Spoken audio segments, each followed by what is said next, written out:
Hoje a gente vai mergulhar numa ideia que, olha, pode ser uma verdadeira virada de chave na forma como encaramos o trabalho e a vida. É o essencialismo.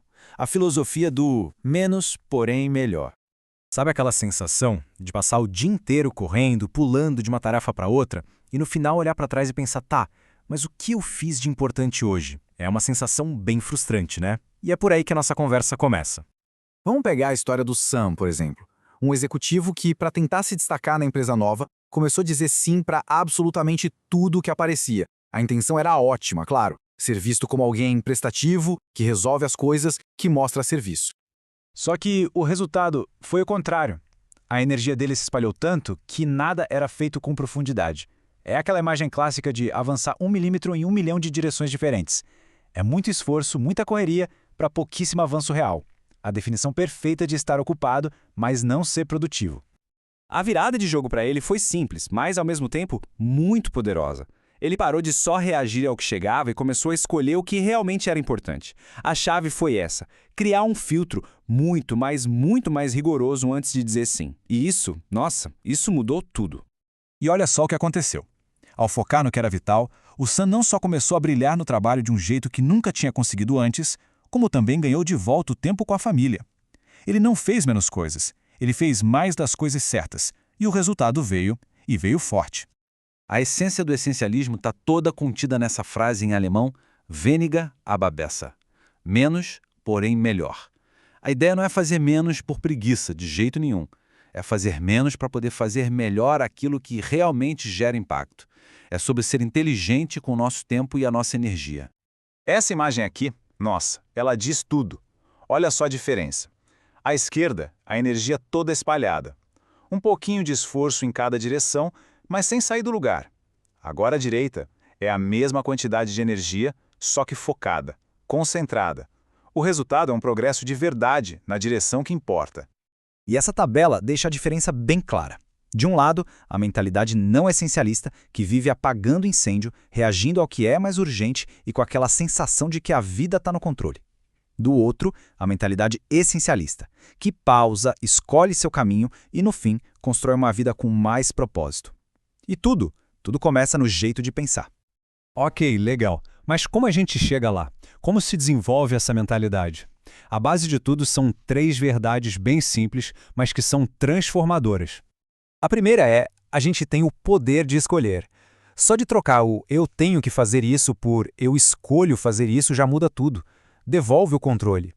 Mesmo quando parece que não há muitas opções, a escolha de como reagir e onde focar a nossa energia é sempre nossa. A segunda verdade é que, se a gente parar para pensar, quase tudo na vida é só ruído. A grande maioria das tarefas, das oportunidades, dos pedidos que chegam até nós não são tão importantes assim. Apenas algumas poucas coisas valem ouro de verdade. O grande segredo é aprender a separar o que é essencial do que é trivial. E a terceira, a vida é feita de trocas. Não dá para abraçar o mundo. Então, em vez de se perguntar como eu consigo fazer tudo, a pergunta certa é: qual é o problema mais importante que eu quero resolver agora? E isso significa, muitas vezes, dizer não para coisas boas para poder dizer um sim gigante para as coisas excelentes. Essa frase tem uma história bem forte por trás dela. O próprio autor do livro aprendeu isso da forma mais dura possível. Ele escolheu ir a uma reunião de trabalho sem a menor importância no exato momento em que a filha dele estava nascendo. A lição foi clara: se a gente não define o que é prioridade, o mundo define pela gente. E nem sempre a gente gosta do resultado. Certo, a mentalidade está entendida. Agora, vamos para a prática. E o primeiríssimo passo para conseguir distinguir o que é essencial é proteger o nosso ativo mais valioso de todos. E qual seria esse ativo? Não é o tempo nem o dinheiro. É algo ainda mais fundamental do que isso. É a gente, nossa mente, nosso corpo. Pensa só, se a nossa principal ferramenta de trabalho, que somos nós mesmos, não estiver afiada, nada mais funciona direito. Cuidar de si não é luxo, é a estratégia mais inteligente para conseguir dar o nosso melhor. E como a gente faz isso na prática? Com 4 hábitos bem diretos. Primeiro, criar um espaço para pensar, se desconectar um pouco. Segundo, aprender a olhar o cenário completo, ver o que realmente importa. Terceiro, dar espaço para o lúdico, para a criatividade florescer. E por último, e talvez o mais esquecido de todos, dormir. Proteger o sono. Olha só o caso do Geoff. Um executivo de altíssima performance que achava que dormir era perda de tempo, sabe? Um sinal de fraqueza. Ele se forçou por anos a dormir só de 4 a 6 horas por noite. O resultado? Um colapso total na saúde dele. Um alerta muito claro. E não é só um caso isolado, não. Este gráfico mostra o resultado de um estudo famoso com os melhores violinistas do mundo. E a conclusão foi surpreendente. Eles não só praticavam mais, eles também dormiam mais. O sono, na verdade, não é para os fracos. É uma arma secreta para quem busca alta performance.